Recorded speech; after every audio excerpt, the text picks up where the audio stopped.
चलिए अगला सवाल पढ़ते हैं। किसी बहन ने सवाल किया है पाकिस्तान से। वो बता रही हैं कि उनके शौहर काम नहीं करते लेकिन वो काम करती हैं, तो क्या शौहर पर ज़कात फ़र्ज़ है या बीवी पर ज़कात फ़र्ज़ है?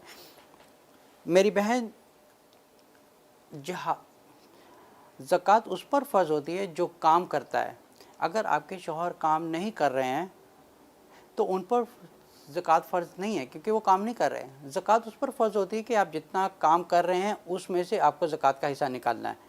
आप अगर आपके शौहर हैं, बच्चों की देखभाल कर रहे हैं, वो घर की टेक कर रहे हैं, उनको जॉब नहीं मिल रही है, तो एक आप समझिए कि एक औरत का फिर फ़र्ज़ बन जाता है वो घर को चलाएं। अगर आदमी इस काबिल नहीं है, या अगर आदमी इस काबिल है तो औरत का फ़र्ज़ है कि वो घर बैठ के बच्चों की देखभाल करे और घर को संभाले।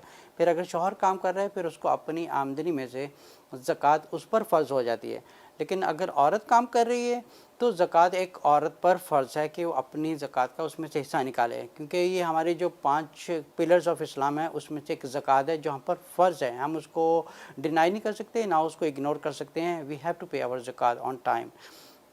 अगर हम सूरत निसा पढ़ते हैं, सूरह नंबर 4 आयत नंबर 34 में अल्लाह ताला फरमाते हैं अर्रिजालु कव्वामूना अलन निसा।